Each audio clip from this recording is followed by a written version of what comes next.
Without Durand-Ruel, we would have died of starvation, all of us Impressionists. We owe him everything. He was stubborn, relentless. He risked bankruptcy 20 times in order to support us. The critics dragged us through the mud, but it was even worse for him. They would write, "These people are crazy, but the most insane of all is a dealer who buys their work." Claude Monet.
I don't think you can understand modern art without having a sense of how important the growth of the dealer, the growth of the importance of the dealer was.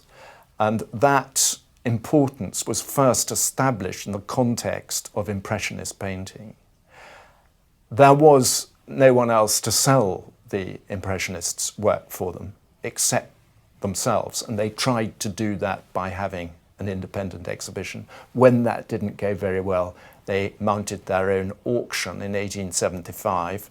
That was a dismal failure and was roundly heckled and booed by the prospective bidders in the sale room. So what they needed was someone else to sell the pictures for them. And miraculously, along came the right man at the right time, who was Paul Durand-Ruel.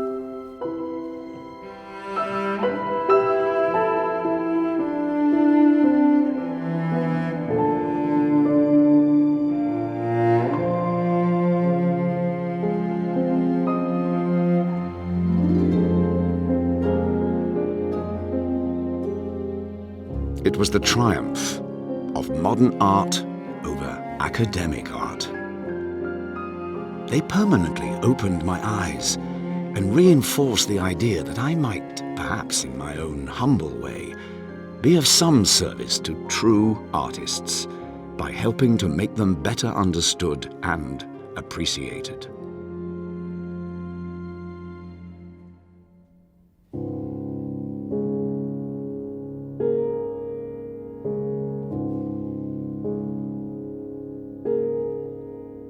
I confess I've always enjoyed the struggle, despite the sorrows and torment it caused me.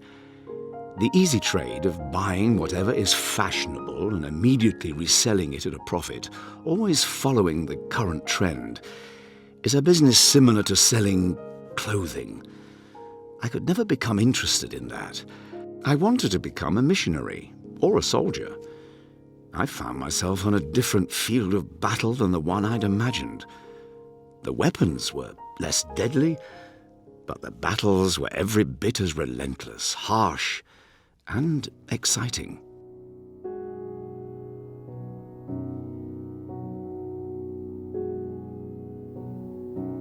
We were right on the path of all the rich customers and foreigners. We sensed that in order to meet the tastes and expectations of many buyers, we also had to acquire other works, perhaps less elevated but more accessible to most of our visitors. I therefore began an entire series of visits to artists whose work I noticed was popular at the salons, and started making purchases that would subsequently become quite substantial. I also travelled to Lyon, Bordeaux, Belgium, Holland, England, Berlin, and Hamburg. Unfortunately, our retail trade was too time-consuming. All our time was taken up with customers who wanted drawing or painting supplies, or sought to rent a painting or drawing, and we overlooked what should have been the essential thing, buying and selling paintings. I think that the fact that art was in shops, like a hat or some kind of nice little box that you can offer as a gift, it was easier to come in and buy a still life, a landscape. It was a fairly modest size, so it could fit in any Parisian flat. So I think that painting became something that you could have in your house and enjoy every day. In the world of people looking at pictures at the time, of course, the most ordinary public would go to the salon and would be enthralled by meticulous painting, huge historical battles and deeply moving religious picture, etc. But also, a portion of this public was also able to be interested in more intimate art. It was a much smaller world, and people susceptible to buy were much less numerous than they could be now. The great technological innovation, which absolutely lies behind Impressionism and how it was the invention of synthetic colour. I mean, before artists were sitting in their studio, they were grinding stones and mixing pigments and egg yolk, and everything was coming into this extraordinarily physical process of making your materials. Suddenly, paint came in tubes, which meant, one, that you had these vivid synthetic colours they could use, and two, you could actually paint outside. I mean, plein air painting, it's no accident that people didn't do it before. How could you have taken all your pigments out? Suddenly, paint was in a tube. They could stick it all in their knapsacks, and off they could go.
I think there's absolutely no doubt that Durand-Ruel played a major role in breaking the monopoly of the Académie des Beaux-Arts.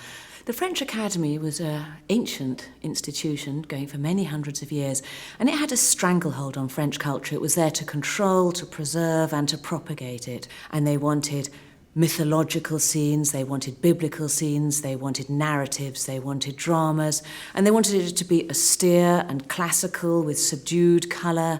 They wanted a polished surface and a high finish.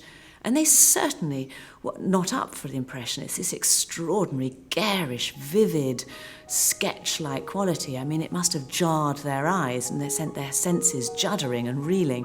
So yes, they hated it.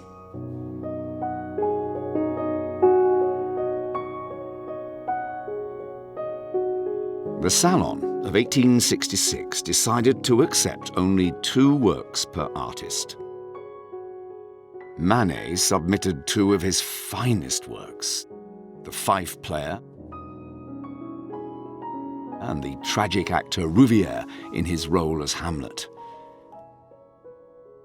But the jury rejected them. Renoir, like Manet, was rejected. Monet was luckier than Manet and had both his paintings accepted. Manet showed nothing in the Salon of 1867. Everything he had submitted had been mercilessly rejected. In order to show all the work he had produced up till then, he decided to imitate Courbet by exhibiting some 50 works in a gallery built at his own expense next to the Alma Bridge. A few artists and several art lovers came to study them with interest, but the press, the cartoonists, and the entire public hounded their maker. Conventional art lovers were horrified by the Impressionists. And I think it takes a jump of imagination to see quite what a dramatic change the Impressionists represented. I think it was the first time that new art, which was so striking, had ever been presented to the picture-loving public. We are used to it in the present day. We have had several generations of avant-garde art that has produced new ways of painting, new ways of creating art, and to that extent we are no longer shocked by the newness of it. But I think contemporarily in Paris, people had no experience of the new like this. It was genuinely the first movement of new modern art, and people were very shocked.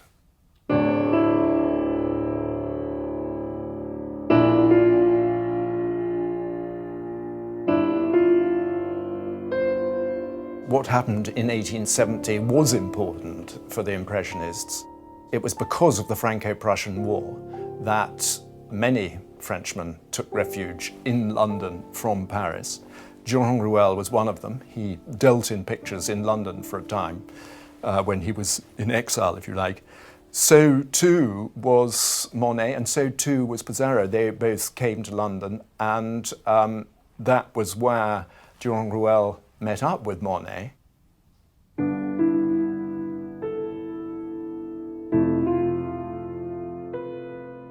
I swiftly packed up all of my paintings, beginning with the most valuable, in order to ship them to England. I managed to ship everything to London before the rail line was cut. I rented a fairly spacious gallery at 168 New Bond Street, which, by an unfortunate coincidence, was called the German Gallery. Since I was not well enough known in England to draw crowds to the exhibitions I was planning to organise, I thought I'd better place them under the aegis of an imaginary committee composed of Corot, Millet, Jules Dupré, Diaz, d'Aubigny and Courbet. My own name appeared only at the end as director of the exhibition.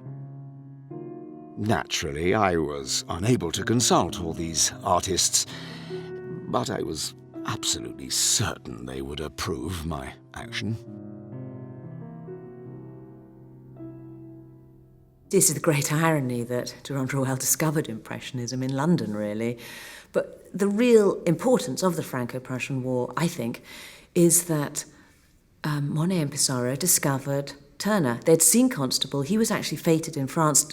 Constable was neglected in England, while in France he won a gold medal in the Salon. He was loved, and people had cited him and been excited by him. But then suddenly they discovered Turner as well. And there's a strong argument that Turner is really the father of Impressionism in many ways. Here was a man who looked at the weather, so important to Impressionism, and that's what they were trying to get: atmospheres, mist, suns, it's the vaporous weather that they love. And here was a man who managed to capture it in bright brush strokes, to capture a sense of aura, of immediacy, of freshness, of atmosphere. It was incredibly exciting to them to discover that.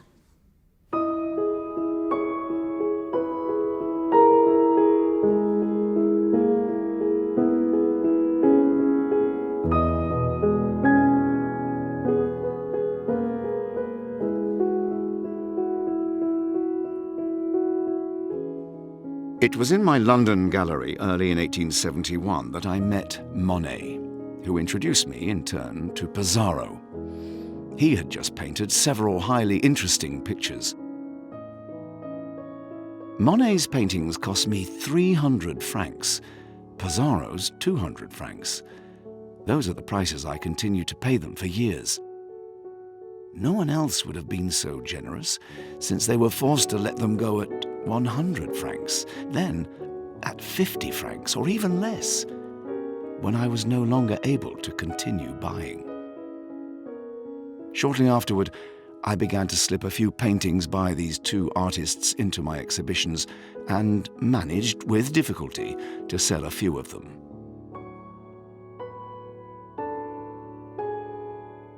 Durand-Ruel came to see me and has taken a great part of my pictures and watercolours and has proposed to buy every work of art that I will create. It brings peace of mind for some time and the means to create important works. Camille Pizarro.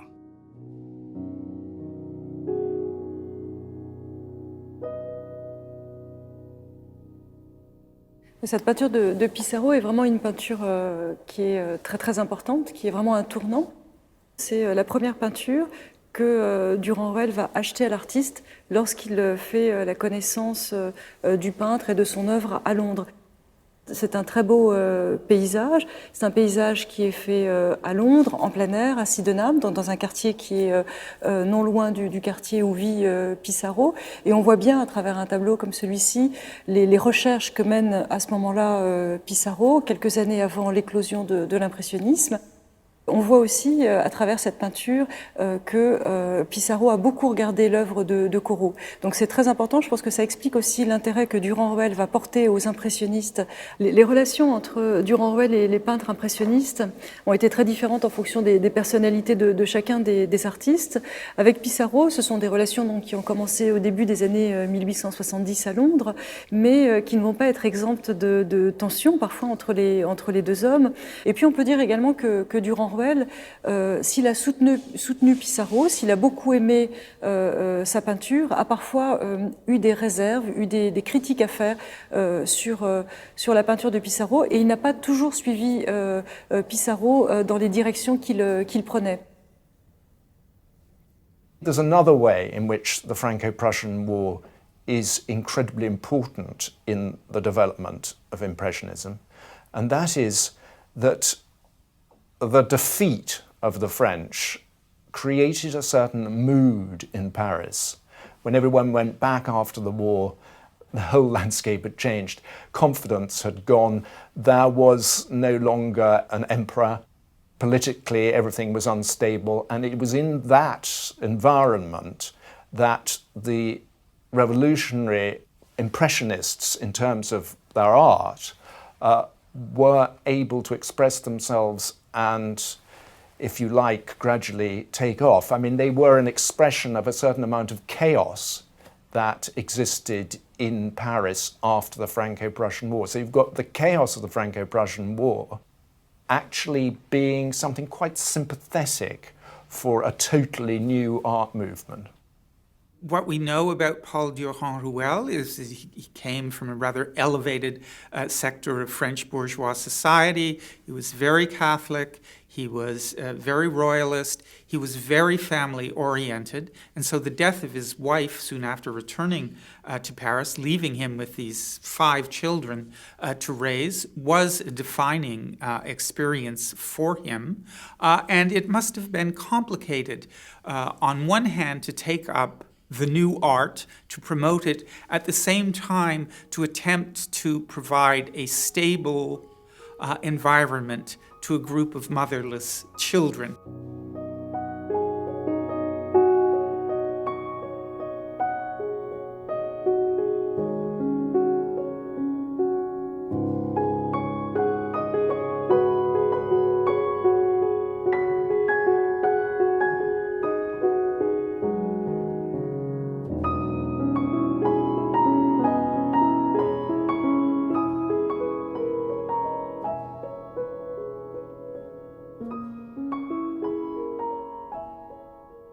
The meeting with Manet is fascinating. Durand-Ruel goes in the studio of a Belgian artist, Alfred Stevens, and discovers 2 pictures by Manet. And he immediately buys both pictures, one of them being the Port de Boulogne. And he doesn't hesitate to go and knock on Manet's studio door a few days later and to buy all the pictures proposed by the artist to Durand-Ruel. And for Manet, it's just a gift that somebody is finally buying his pictures. And moreover, Durand-Ruel asks the artist whether he has other pictures elsewhere, and he allows the artist a few days or 1 week in order for the artist to bring back in his studio all the pictures he's lent or left at other friends' house, and buys another set of, I think, 16 pictures. And he proposed to the artist, allow me to buy them all. Tell me your price.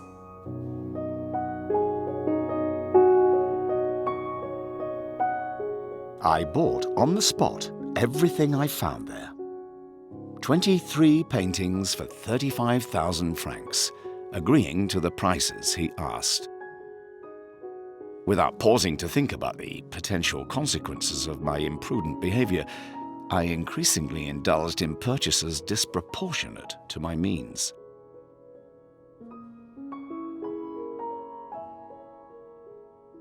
I had nearly 50 paintings by Manet on my hands after these various purchases. I never dreamed of the incredible trouble their appearance in my gallery would create for my business.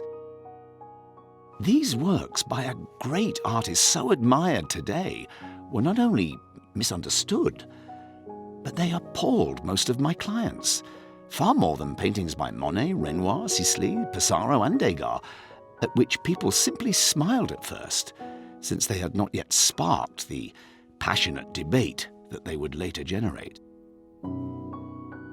In our allegedly enlightened century, the greater, more original and personal an artist is, the less well known he is.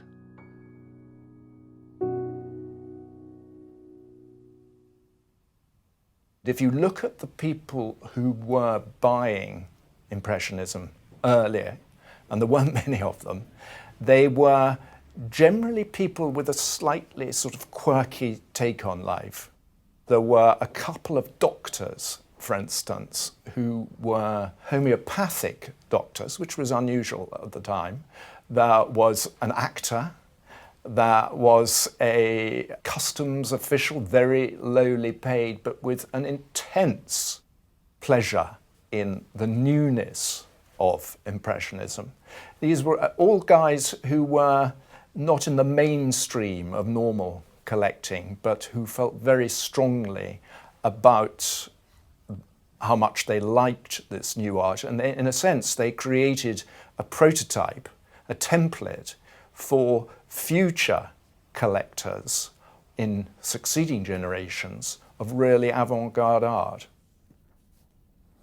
Durand-Ruel started in 1873 to do a whole series of engravings of the pictures that were in the Durand-Ruel stock in order to try to find potential buyers.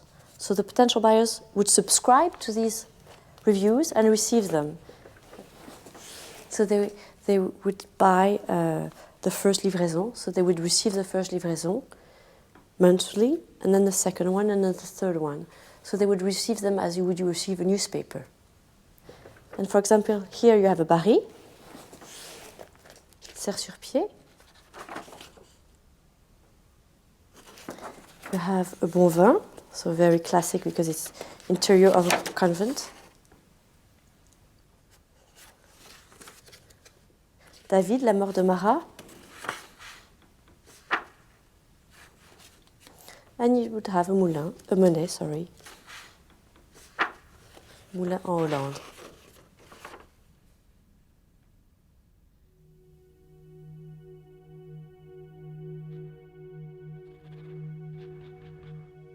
The year 1873 began with great promise. My firm had grown considerably and was becoming well known more or less everywhere, thanks to my exhibitions and stir created by my many purchases.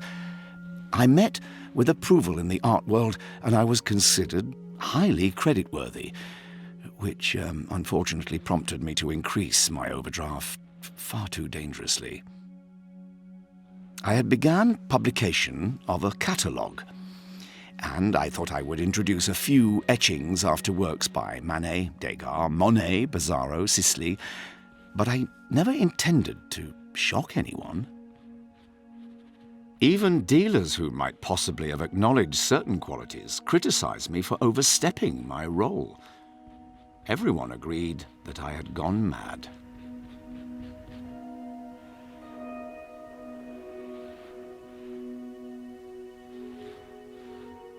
attacked and reviled by upholders, by the most established art critics, by the entire press, and by most of my colleagues, these new artists became a laughingstock. The gallery was visited by countless busybodies keen to criticize. They would say to me, "How can you praise paintings that lack any hint of quality?" It is easy to imagine the damage done to business by this change in attitude toward me, because the convictions of most buyers of pictures and artworks are notoriously weak.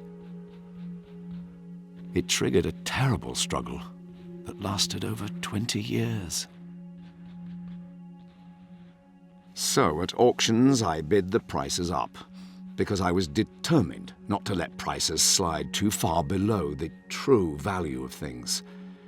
But this obliged me to make costly purchases that endlessly swelled my already considerable stock. Violent altercations followed by blows of the cane broke out in the sale room. The pictures were booed as they were presented, and people had fun turning them upside down as they were passed from hand to hand, the better to laugh all the louder.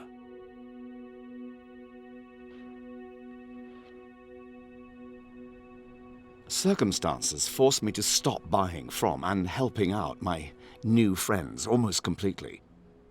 So to reach the public directly, Degas, Monet, Renoir, Sisley, Pissarro, Mamselle Morisot, Guillaumin, Roy, Lopic, and a few others decided to form an officially incorporated company, the Society of Independent Artists.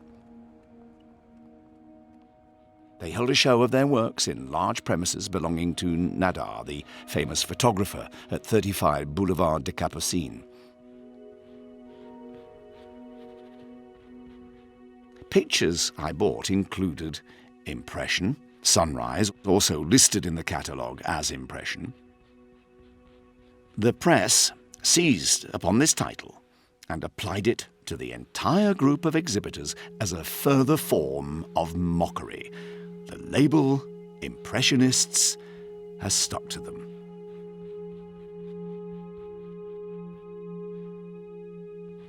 It seems inconceivable that a show with works of such high quality, none of which merited disdain, aroused such attacks and laughter from the thousands of exhibition-goers who crowded into the rooms, drawn by ludicrous articles in the popular press. Although most of these visitors, even the people who went to the salons, had eyes in their heads, they were unable to see and judge. Public opinion against these dangerous innovators was whipped up so intensely that visitors arrived with the firm intention of laughing and did not even bother to look. For example, people today are amazed at the anger and controversy provoked by the Brigitte Argenteuil series by Monet, every one of which now fetches a high price.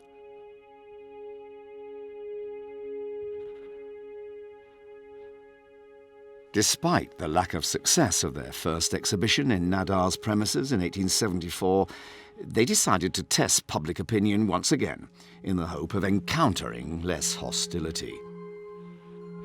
Their second group show took place in my gallery, which I made available at no cost. The nickname Impressionist had become commonplace, and exhibition-goers, critics, and journalists used it as an expressive term, mostly as a mark of contempt.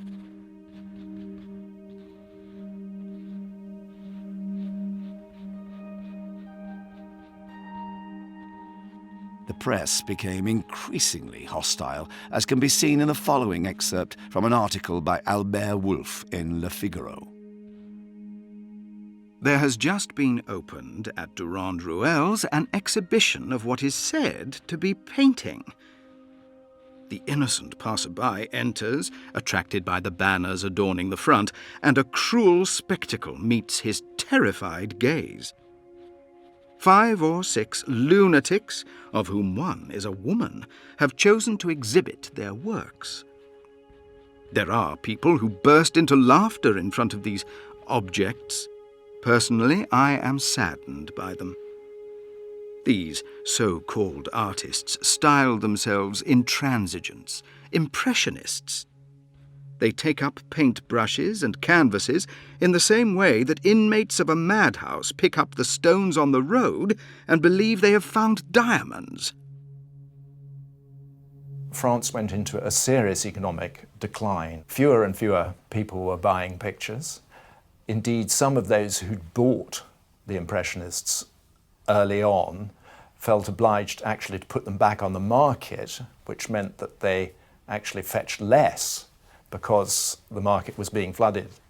So this was the moment of Durand-Ruel's inspiration when he looked around and thought, how are we going to deal with this? And he came up with the idea of America. First time he brings Impressionist paintings to America, it's actually in 1883 to Boston, to what was essentially a trade show commemorating the 100th anniversary of the signing of the Treaty of Paris. And he brings 80 pictures at that point, of which only 20% are the Impressionists. So the rest of them are much more conventional artists. He had been selling their work to Americans for a number of years, so he sort of knew his American market by bringing over works like John Lewis Brown, artists who actually aren't particularly well known to us today, and then into that he inserted 3 Monets, 6 Pissarros, 2 Manets, 3 Renoirs. And interestingly, the Boston press and other American press commented that it was actually the works of the modern French school, i.e. the Impressionists, that were some of the most interesting ones in that exhibition.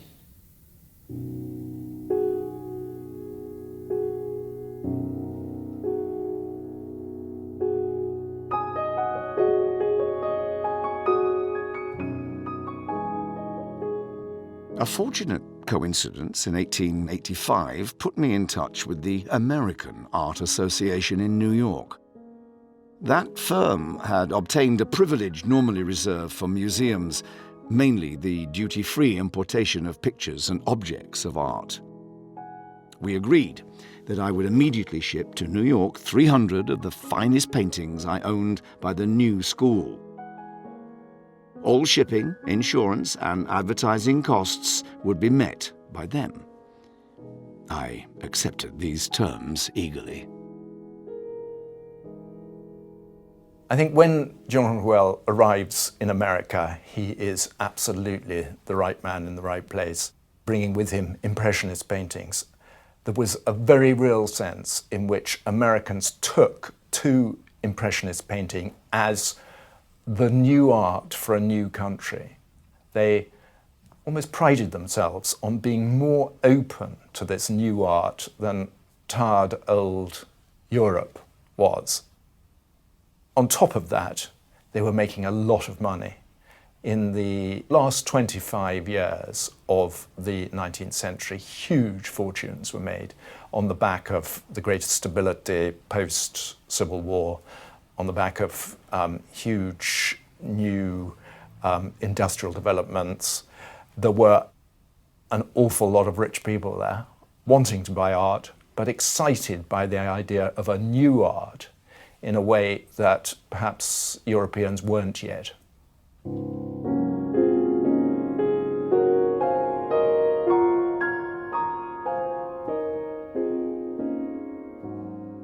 Dear Paul, there could be no better response than yours, informing the public of the silent war long waged against you because of us. Everyone will agree with you. It's not a question of business, it's a question of art that you have been defending for so long. I myself am very grateful to you. Alfred Sisley.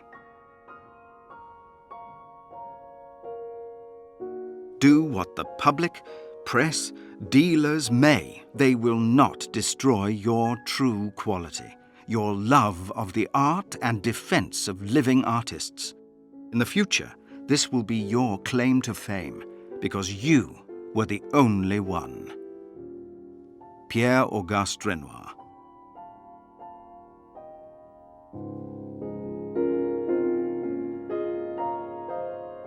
I arrived in New York with a remarkable collection, almost entirely compounded of works by Manet, Degas, Monet, Renoir, Sisley, and Pissarro. There were 360 of them. The catalogue and all the advertisements bore the simple title of Works in Oil and Pastel by the Impressionists of Paris, with no mention of my name. It was a bold move, and people told me that failure was all the more certain in that all these great artists were particularly unknown in America. I was surprised when I encountered a welcoming audience. People were at first startled by the new things I was exhibiting, but they studied them with interest and a desire to learn. The show drew crowds of the curious, and unlike what happened in Paris, it triggered no fuss or stupid comments and sparked no protest. Press coverage was unanimously favourable, and many articles of praise appeared in all the papers in New York and all the large cities in the United States. Art lovers and the general public came not to laugh, but to find out about the notorious paintings that had created such a stir in Paris. Paul Durand-Ruel est allé dans la plupart des grandes villes des États-Unis. Je ne crois pas qu'il soit allé jusqu'à la côte ouest, mais il est allé en tout cas jusqu'à Minneapolis, naturellement Chicago, Boston, Washington et d'autres villes importantes. Alors, il est certain que Paul Durand-Ruel n'aurait pas pu avoir tous les contacts qu'il a eus s'il n'avait pas été possible de voyager d'une manière confortable et rapide. La traversée de l'Atlantique se faisait en une semaine. Et aux États-Unis, le réseau de chemin de fer qui s'était énormément développé lui a permis d'aller dans toutes les grandes villes pour rencontrer les amateurs et leur montrer des tableaux. To a large degree, many Americans didn't lay their eyes on an Impressionist painting until about 1886. And at that point, they've heard a tremendous amount. There's a great sense of curiosity of finding out what these things really look like. And there still are, there are people in America that, critics who like to say these paintings were all painted in a lunatic asylum, and they like to actually bandy about some of the very same criticisms that the French press had. What Durand-Ruel said is that American collectors are more open-minded than many of the French. I think we're looking at a young country with America, with huge amounts of wealth being made and generated, and we're looking at the people making this wealth wanting to make a statement about themselves culturally, wanting to establish themselves culturally. There were a number of really inspired collectors in America who did put together quite exceptional collections. The openness of Americans to Impressionism is by now legendary. I think that Mary Cassatt played an important role because every rich, insecure American who came to Paris for many years wanting to buy art would go and see Miss Cassatt, and invariably she would send them on to her friend Paul Durand-Ruel. He will show you good pictures to buy. And she spoke with great authority because she came from one of the grandest American families, certainly one of the grandest Philadelphia families. Her family ran the biggest corporation in the world at that point, the Pennsylvania Railroad. And so when she spoke, you had to listen. Mary Cassatt, who lived in Paris and, because she came from a good American family, was the introducer of quite a lot of American collectors of Impressionism, slightly came to, in a way, rue the power of Durand-Ruel in that she sometimes found cheaper Impressionist pictures in other places, but found that her American clients wanted not to buy it slightly cheaper elsewhere, but to buy it slightly more expensive at Durand-Ruel, because Durand-Ruel gave an extra cachet to the Impressionist painting. I think Durand-Ruel found the Americans very refreshing. He called them less ignorant, less closed-minded than our French collectors. It is an extraordinary fact that the first Impressionist paintings to enter a major museum were in the United States, in the Metropolitan Museum in 1889. There were no paintings from the Impressionists yet in public collections in Europe. So that's a measure of how quickly the Americans latched onto Impressionism and understood it.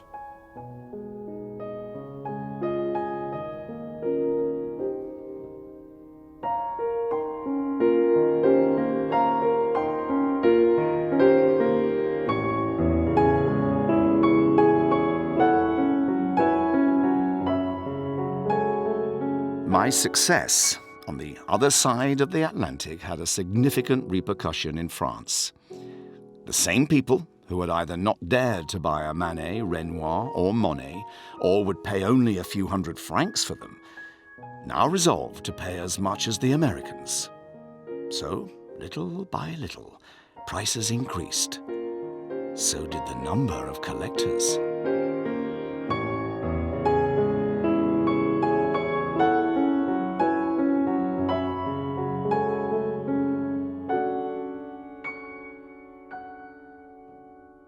There is only one person to whom I owe something, and that's Durand-Ruel, who was looked upon as mad and on our account almost seized by the bailiffs. Claude Monet.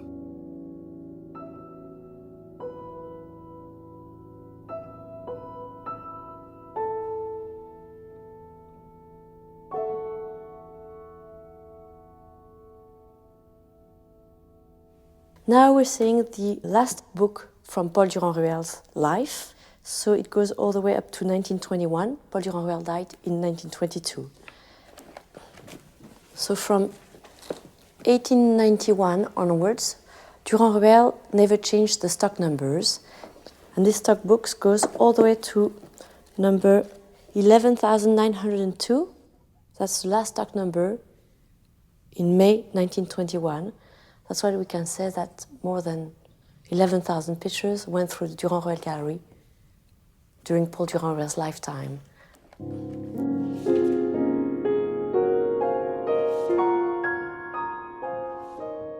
The number of admirers of the new school has continued to grow from year to year, not only in France, but in all the foreign countries, mainly Germany. The movement will only continue to grow, despite the prediction of those still blinded by routine or the fear of seeing their own interests compromised. At last, I can rest, leaving to others younger than myself the task of seeing who among today's new artists are endowed with interesting vision. They will not be found on the benches of the École des Beaux-Arts or in academic circles. They will be found among artists who seek inspiration only within themselves, by contemplating the ever-renewed wonders of nature, and by closely studying masterful works by the greatest masters of every era.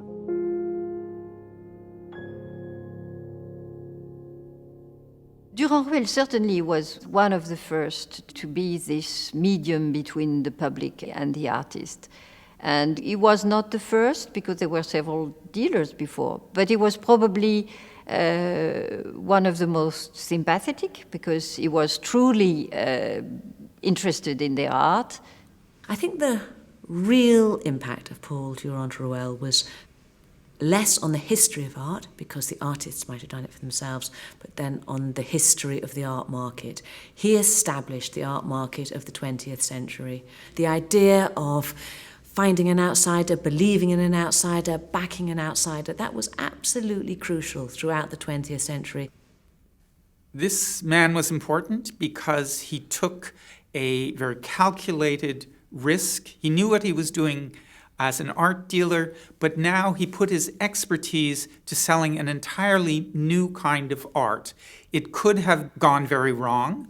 For a while it did go very wrong, and he was very close to bankruptcy, but he prevailed. He brought his skill to bear, and over a period of some 40 years, he took a marginal art and made it to the absolute center of what we think and still think is modern art.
Hello. I was going to say good evening, but it could be good morning, could be good day to some of you watching all around the world. Thank you very much for watching the film. As Ashley mentioned, this is the 52-minute version of the 90-minute film that was shown in cinemas around the world. Now, there are plenty of questions coming in. I'm going to start though with a question that I have for Flavie. When your great-great-grandfather died, what then happened to the family business? Because I know that you're involved in the art world. Your uncle clearly is. We've seen him in the film. I know that your cousin curates shows and writes books. Could you just tell us a little bit about what happened after the Impressionists and the Durand-Ruel art firm? The Durand-Ruel art firm really started in 1865 and was an art dealing business until 1874. Until 1974. In 1974, the gallery closes down and becomes an archives. So it becomes the archives of the Impressionist artists. And since 1974, we are questioned by art historians, by auction houses, by museums, by collectors to find the history or the provenance of the pictures in order for the collectors and museums to have a traceability of their works of art. And with that strength of the provenance, people go to committees in order to authenticate their works of art. In my family, my uncle Paul Durand-Ruel worked in the Renoir committee. My cousin Claire Durand-Ruel has written the Pissarro catalogue raisonné. My aunt works on a post-impressionist artist, Maufra, and I work on Albert André. But the archives are not open to the public, but we do the research on behalf of demands. So I remember coming to you with an inquiry that had come to me with somebody who was trying to track down a Monet painting that had become lost in the war. So is this one of the inquiries that you frequently get, where people are trying to track down paintings, particularly those that disappeared in the war? Yes, indeed. Sometimes it's museums who contact us, or collectors, or previous owners who want to know what has happened during the war years, and to make sure that they have what we call a clean history. And often, sometimes they come back to us because, as you've seen in the movie, the Durand-Ruel firm kept the pictures for many years, sometimes 20 years or 30 years. So even if there is no history, maybe it was just kept in the Durand-Ruel gallery. But that's also, we get requests from the art loss registers, we get requests from families who've lost their properties, and we do that kind of research as well, but within the Durand-Ruel archives only. Now, as a filmmaker, it is so hugely important if you're making a film about Mozart and then you have the access to the letters, or you're making a film about Monet and you have access to all those letters. Your archive is quite extraordinary. We saw glimpses of it in the film, beautifully kept. I can't remember a mistake. I mean, there's no crossings out. I mean, it's really exquisite. Is this something unique? You know, your great-great-grandfather wasn't the only art dealer at the time, but is there another archive like this? Or is this something that really is the sole preserve of the Durand-Ruel family?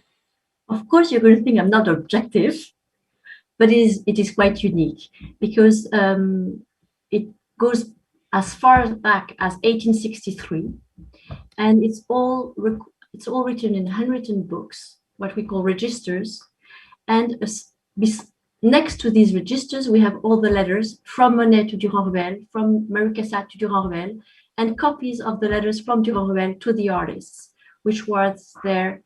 They wrote to each other weekly, if not daily sometimes. And so that helps us put together the information in the registration books. And we have stock books, we have deposit books, we have the Durand-Ruel branch in Paris, which starts back to, the 1860s and closes in 1974. Then there's a New York branch, which opens in 1888. And from 1888 until 1949, the New York Gallery also works. And we have all the correspondence between Durand-Ruel Paris and Durand-Ruel New York. So these letters also give us information on the history of the pictures, or the relationship with the clients, or with the artists. It is quite unique to have it on such an expanded time period. Yeah, I mean, it's quite fantastic. And your book too. I mean, I just learned so much about the Impressionists from reading the book. Let me move on to some of the questions. The first question here is from Natalie in Canada. She wants to know if there's any connection was there a connection between Paul Durand-Ruel and the Cohn sisters in the USA? And whom, sorry? The Cohn sisters. I'm not quite sure. C-O-N-E. Not that I know of. I'm so sorry. Okay. Was he, this is from Adam in the United Kingdom, was he an artist himself, or just a dealer and a businessman? He was not an artist. He actually wanted to become a soldier, or a missionary. And it is actually because his father had already opened a gallery that Paul Durand-Ruel was dragged into this business of art, dealing with art. But he really didn't want to be an art dealer to start with, because he saw the difficulties of his father. And it's really when he was mesmerized before Delacroix's pictures that he decided that he would try to help the artist in whom he believed. So in his book, he will tell you, if you read the book, that he's not a businessman, he's an art lover, which is totally true, because each time he sells a picture, he does not hesitate to reinvest the money he earns in new pictures. So it's always a full financial support and moral support to the artists.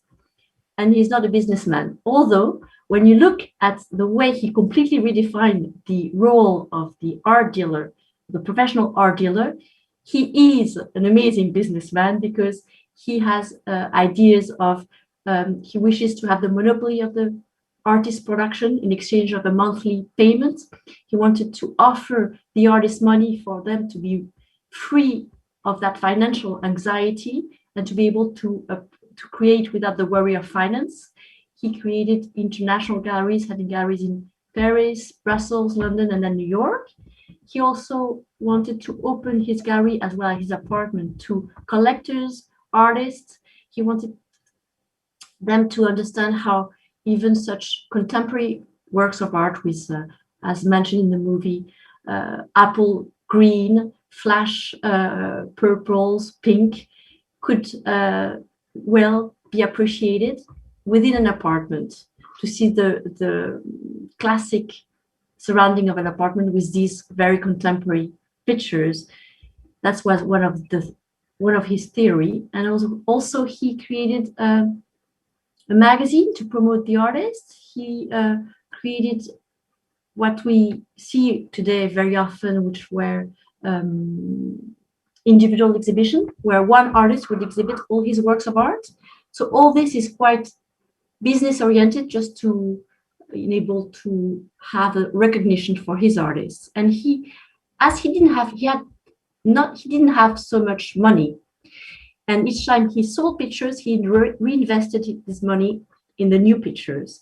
He gained money with the Barbizon School pictures, which he was able to sell. Barbizon School being Corot, Millet, Daubigny, Diaz, all these very classic, or more classic than Impressionists, which helped him bring money into his gallery. But at the time, he also, when he had no money because he almost went bankrupt twice, he asked his friends to lend him money. And he borrowed money at very high rates. But at the end of the day, when 20 years passed by, he was able to reimburse all his credits and all his debts. One of the things that the longer film, it's 40 more minutes, the longer film talks about is the rise and development of the art, the art dealer, the shop itself. And I found that fascinating to learn more about that artists would go to a shop to buy their the size of canvas that they want, or the brushes or the pigments, and then tubes. And then gradually this became also a place where paintings could be put on sale. And then you started to have these places of community where artists would go. It was one of the places where artists could go to see the work of other artists. Some artists would have no choice. They had no money, so they had to leave a painting in exchange for, the paintings, the paints, the brushes, the canvases that they wanted.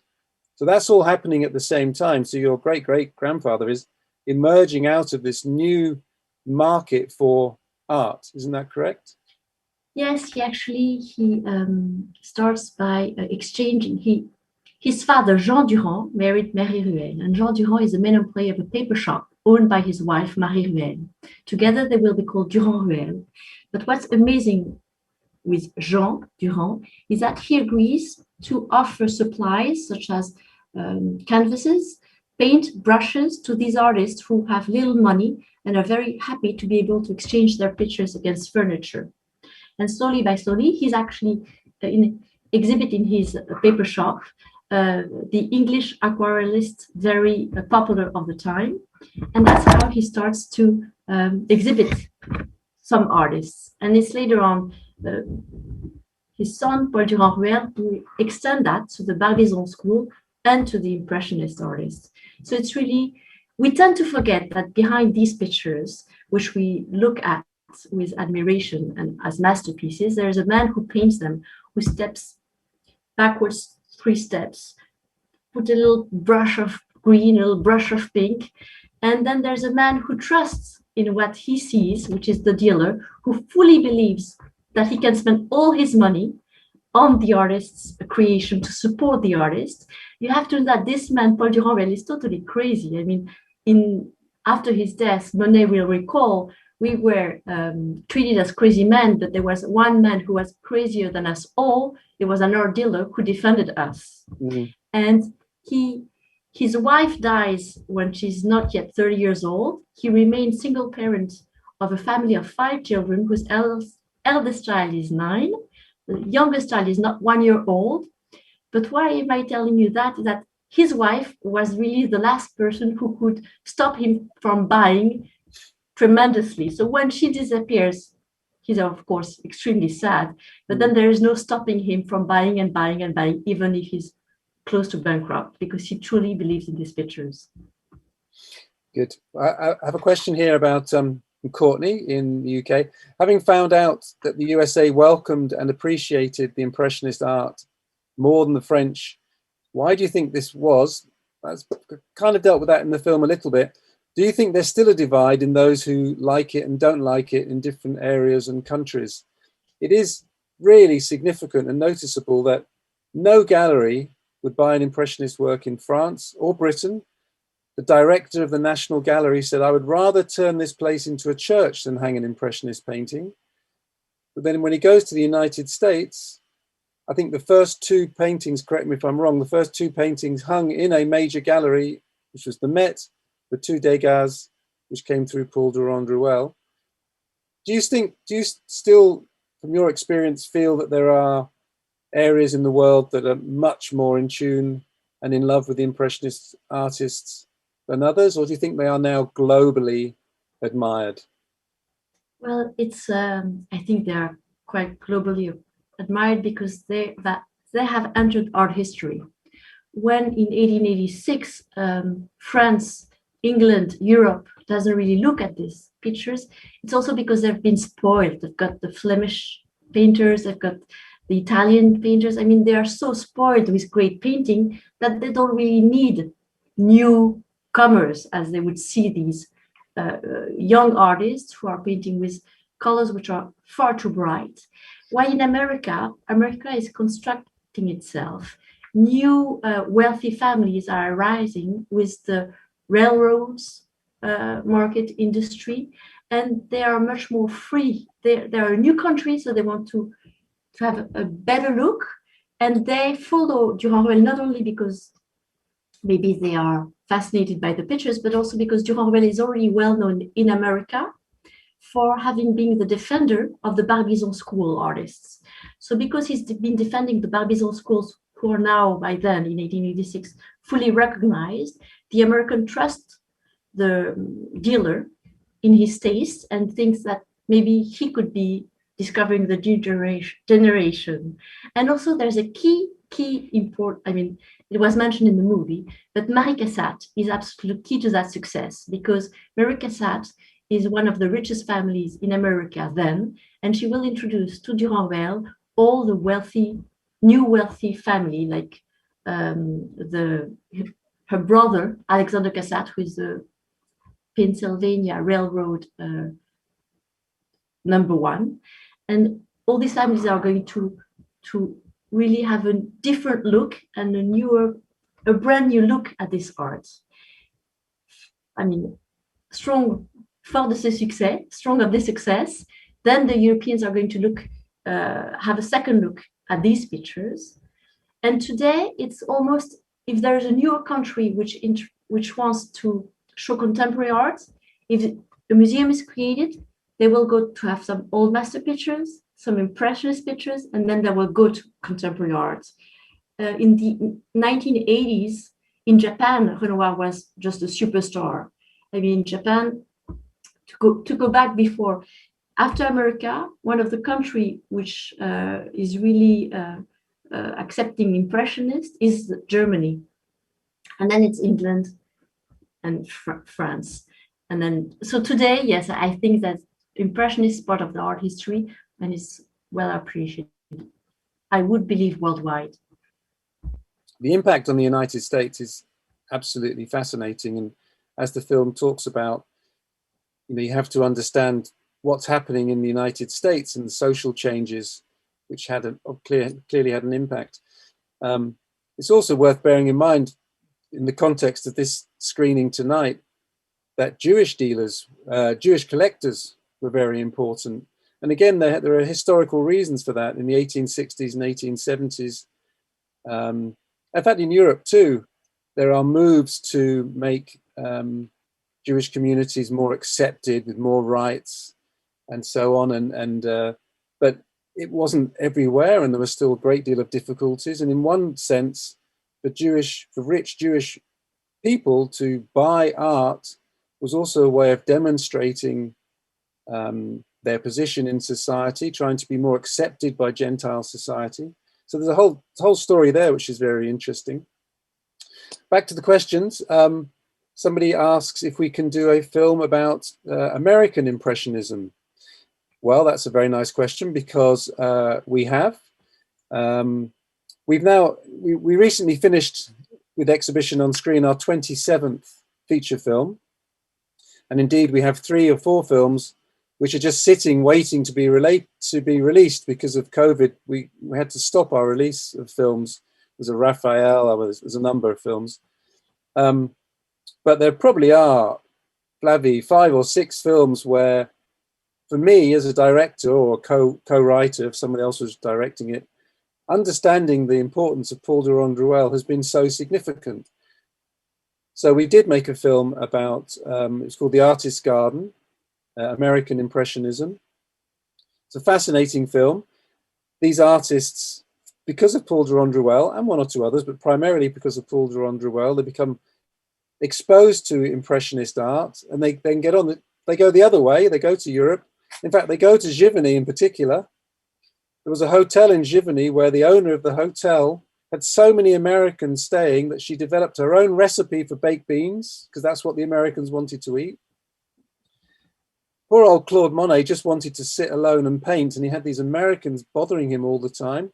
Some he rejected, others he became friendly with. I think one married into his family.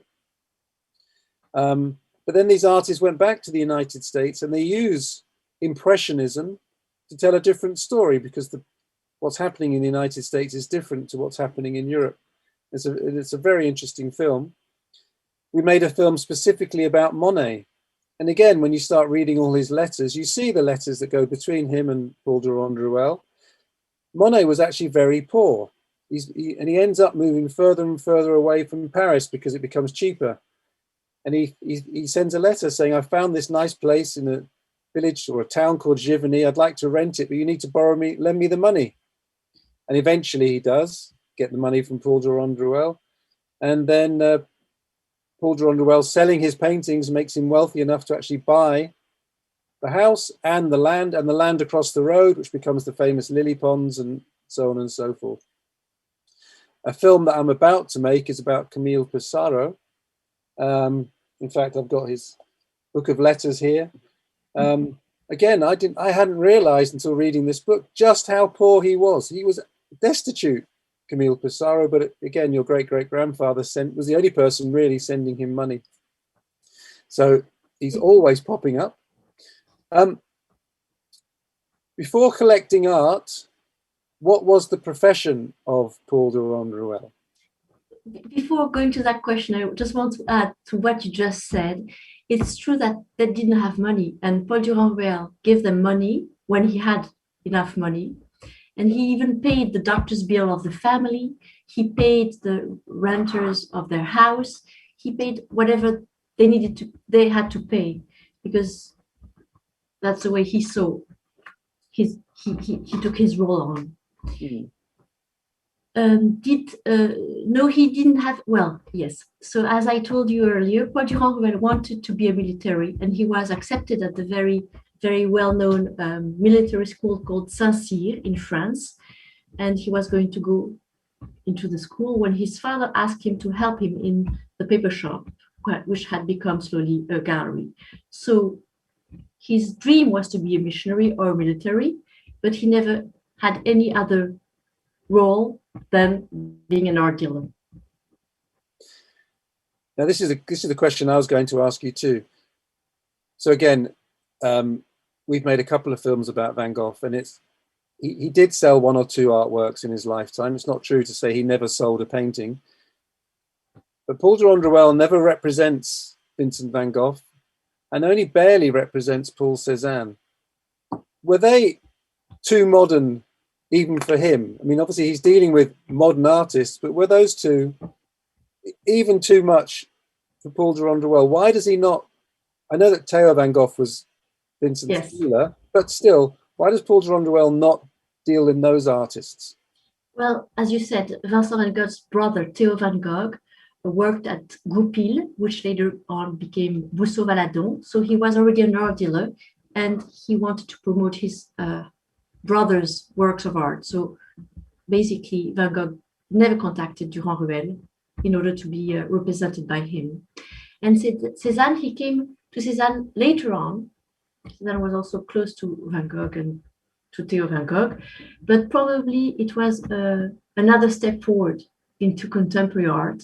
So Durand-Ruel was the first to buy and sell a picture by Cézanne to a German museum. So he was the first art dealer to be able to make a Cézanne enter any museum.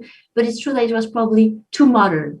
Even later on, Durand-Ruel met Picasso and didn't take him on as one of the new generation he would represent. Picasso exhibited at Durand-Ruel in New York and in Paris, but much later on.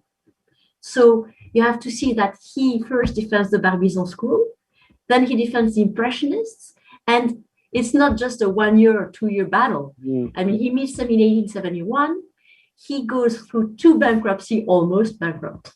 And only 20 years later does he see Monet starting to sell pictures 20 times more than what he had purchased them 20 years earlier. But even in the worst times, when he does not sell a picture, he does not want to bargain the pictures. He really wants to support them. So it's already a whole, 25-year battle before recognition. And after that, he continues with the post-impressionists, which are more classic, like Maufra, Albert André, Henri Moret, Georges d'Espagna, Henri Loiseau. This school of post-impressionists are actually going to be exhibited with Paul Durand-Ruel on the post-impressionists. They're in an exhibition starting next month in Hyères, 45 minutes away from Paris, because it's another school of artists which were not creator of a new style, but it's true that he defends these painters when he could have defended maybe Van Gogh, Picasso, and the next generation. But you're talking about a man who's in his 80s, and although his children and grandchildren will take on the role of an art dealer, you have this great past over your shoulder. Are you going to jump to the newer generation? It's hardcore. There's a question here from Joyce in the United States.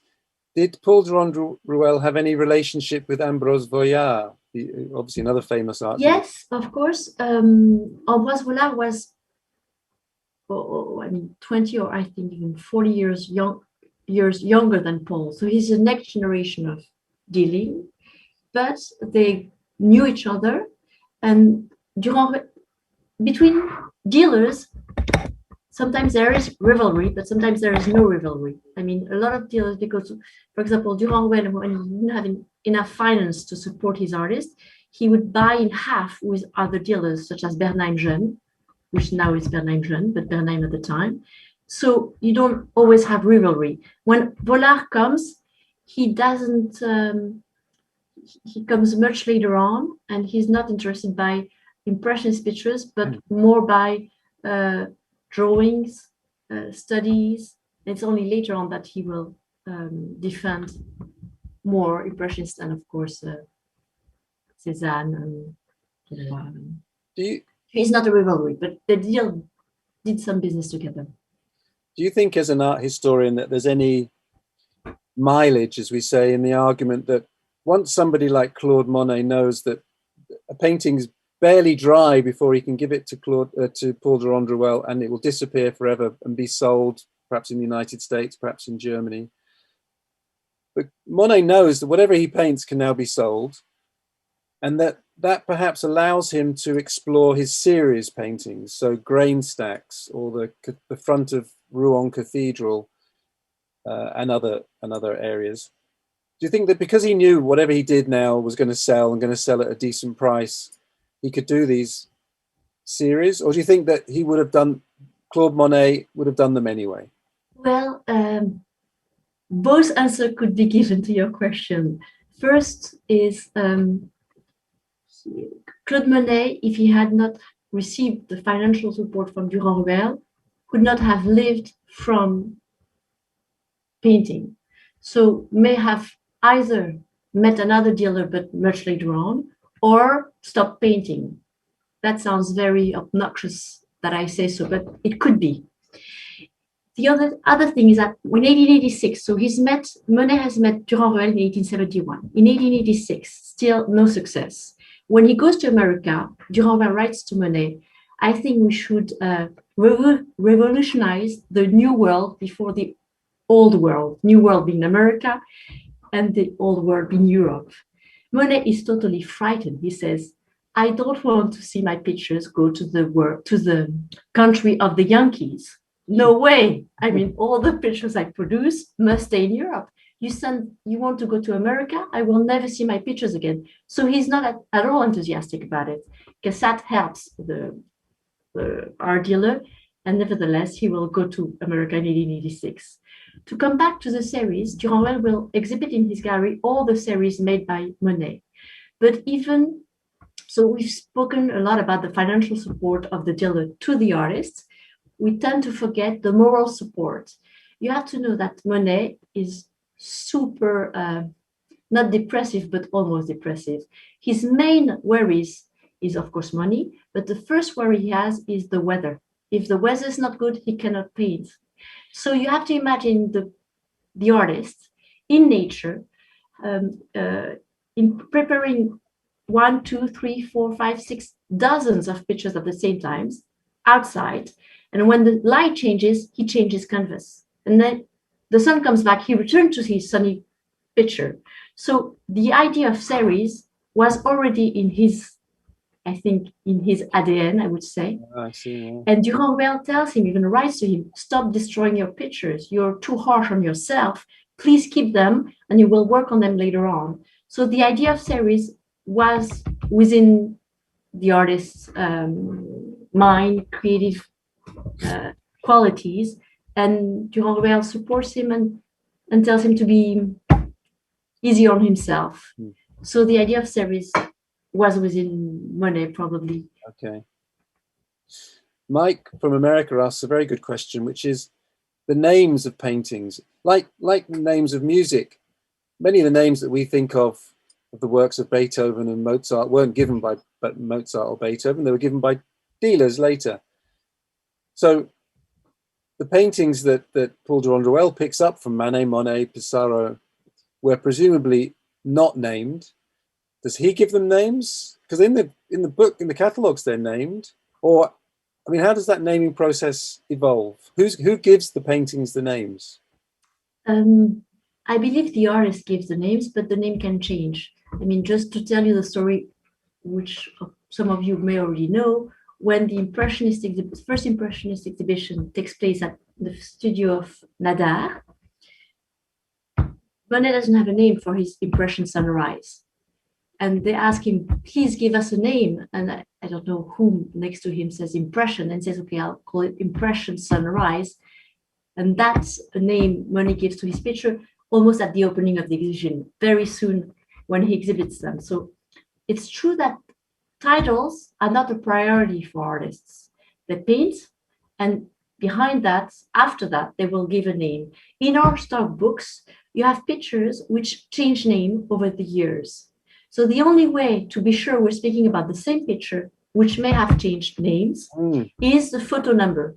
Because Durand-Ruel will start to systematically, starting from 1891, to systematically photograph all the pictures of his stock and all that passes through the Durand-Ruel Paris and the Durand-Ruel New York galleries. And from this photo, then the title can change.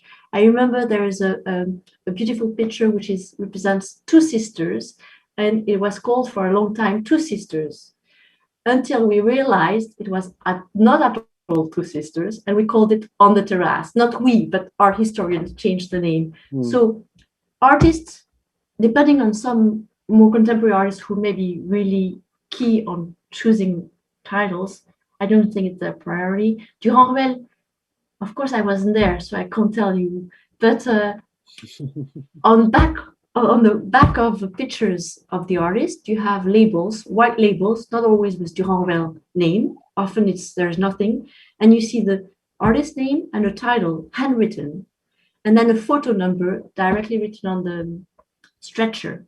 And these are the three ways of defining the picture.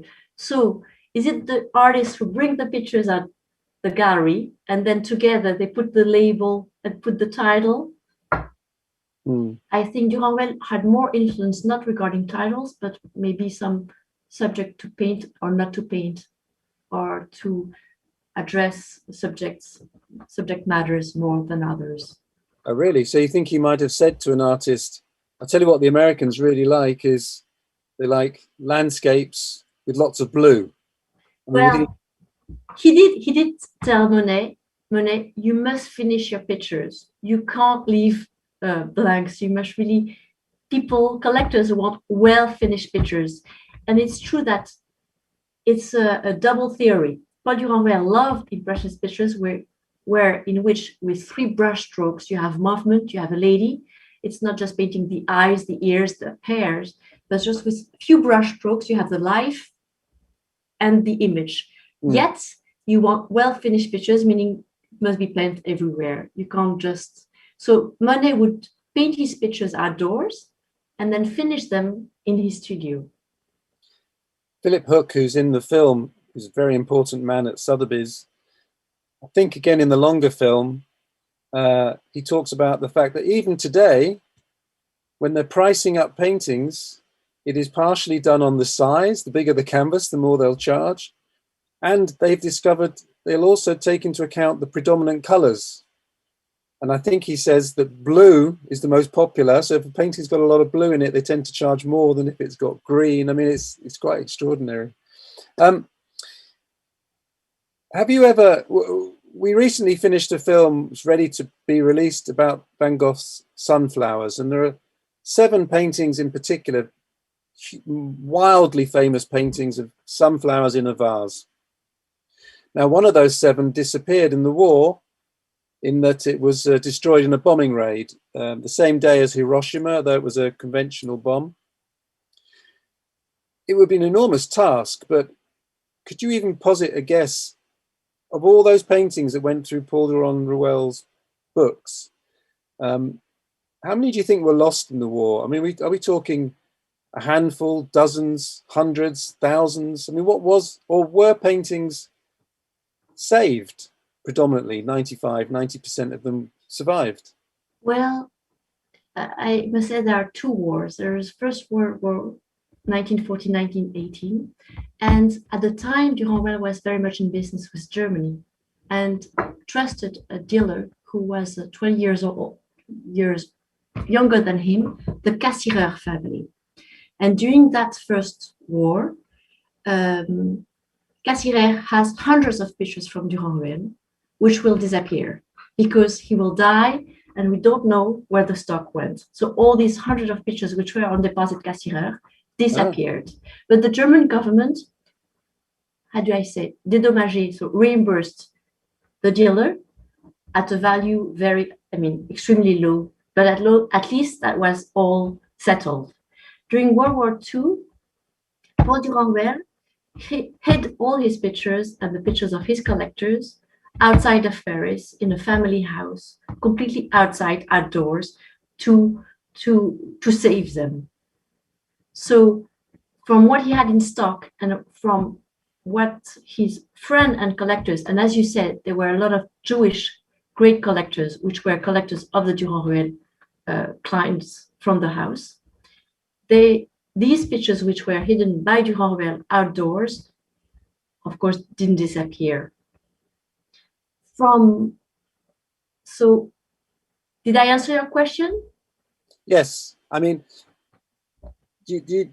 because during World War II, Paul Durand-Ruel didn't do anything with the Impressionists. He sold and bought and did very few exhibitions with the small post-impressionists of whom I told you before, Albert André, Moret, Loiseau, just to pretend that an activity was going on.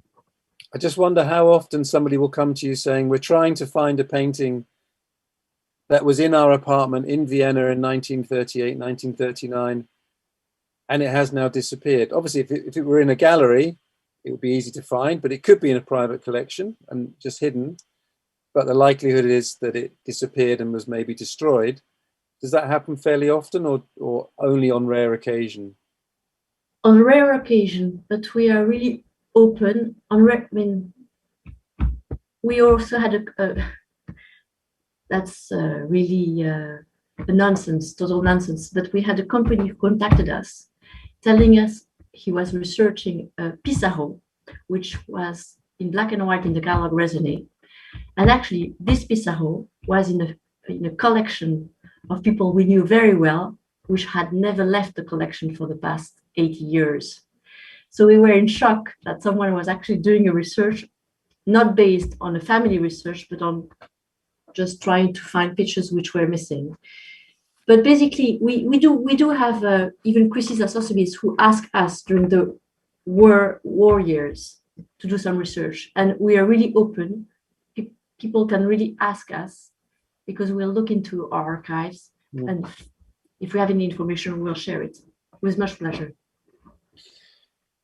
Phil, Flavie, I'm going to have to cut things there. We're unbelievably, I mean, I'm sure we could have gone on for hours. That was fantastically informative.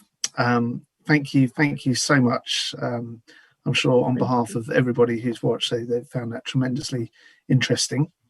There were a couple of questions I saw there from people who were actually wondering where they could see more of your work, Phil. So I would point them to go online to Exhibition on Screen, where there are a lot, I think 27, you said, documentary movies.